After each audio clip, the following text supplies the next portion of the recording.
As religiões de matrizes africanas são parte da diversidade religiosa do Brasil. Dentre algumas dessas manifestações, que têm como referência a cultura trazida pelos africanos durante mais de 300 anos de escravidão, estão Catimbó, Cabula e principalmente Umbanda e Candomblé, que se propagaram com mais intensidade pelo Brasil.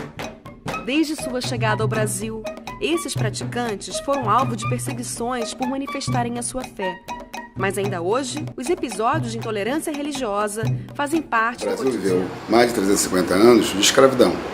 Então você teve africanos escravizados no Brasil, e que era a ampla maioria da população, até a República.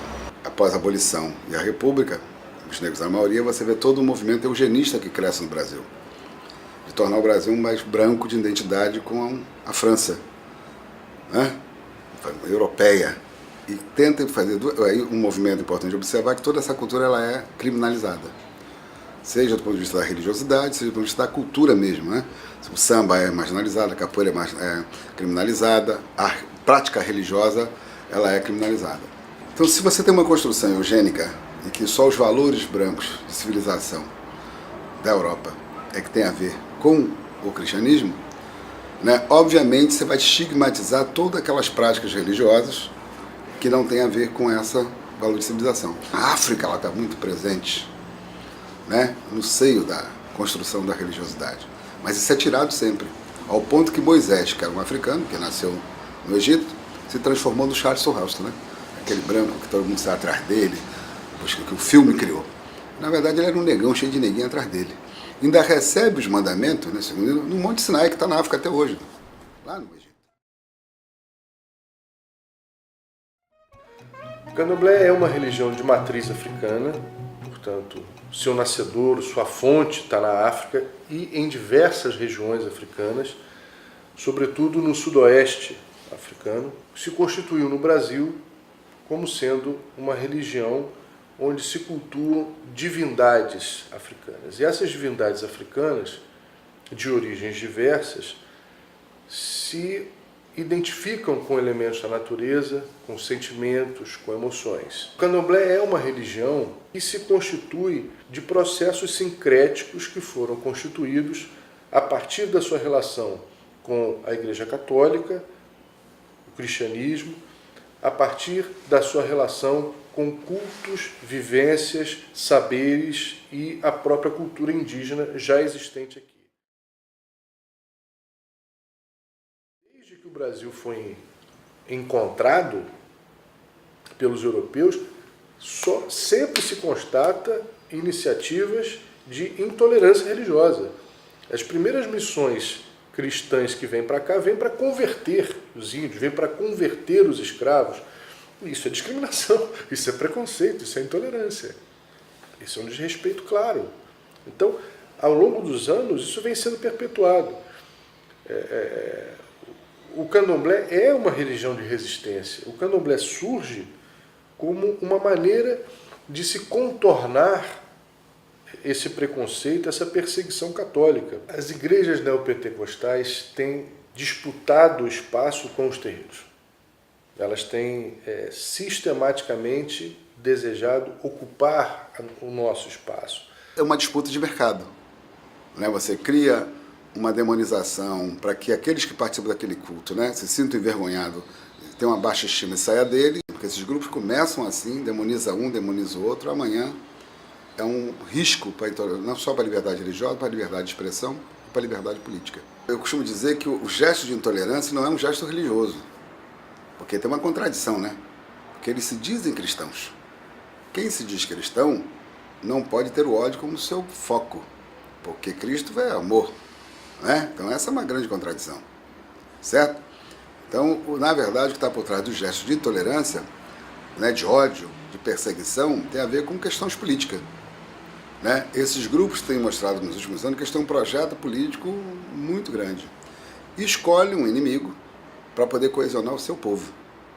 Né? Então, demonizar um bando de candomblé, de uma matriz africana, assim como o islamismo, alguns setores, né? Outros segmentos religiosos, ciganos, wiccanos, tem a ver com isso.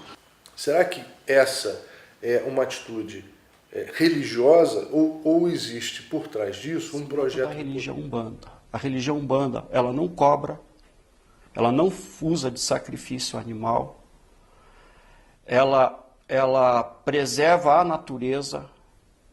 A maior briga dos umbandistas é a preservação da natureza, do meio ambiente, porque a gente cultua os orixás, e os orixás são todos provenientes das forças da natureza.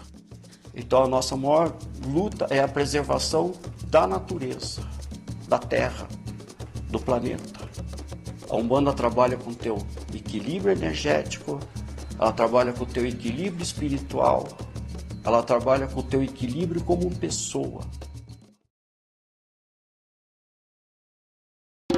Quando fala em religião, as pessoas nos agridem. A violência religiosa, ela existiu sempre de forma velada e agora ela está mais explícita. Não está mais podendo falar que é um terreiro, porque ele vai sofrer esse racismo, ele vai sofrer apedrejamento, que é o que o povo de terreiro em Brasília sofreu.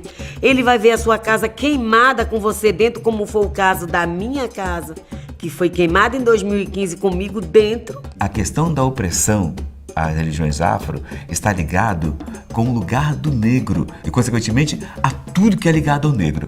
Com relação ao sincretismo, digamos, afro-brasileiro, eu era impedido de adorar os orixás. Se me pegassem dizendo que eu cultuava os orixás, eu podia ser espancado, preso, às vezes até morto. O que fizeram? O pessoal ocultou o culto dos orixás por trás do culto aos santos do catolicismo. Há também um crescimento de outras religiões, principalmente as pentecostais, que atacam.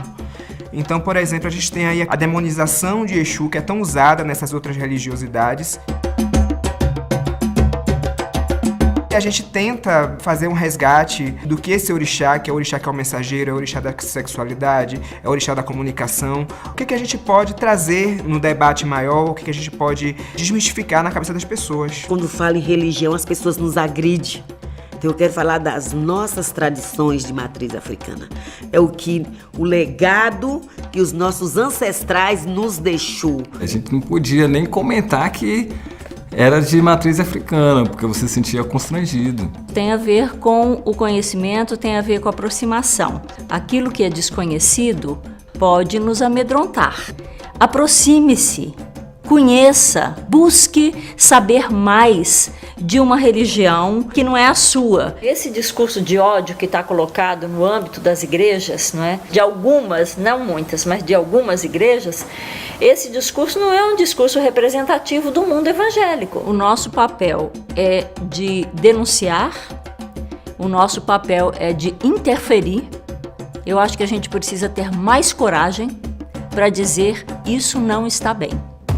Com o artigo 18 da Declaração Universal dos Direitos Humanos, todo ser humano tem direito à liberdade de pensamento, consciência e religião. Esse direito inclui a liberdade de mudar de religião ou crença e a liberdade de manifestar essa religião ou crença pelo ensino, pela prática, pelo culto em público ou em particular.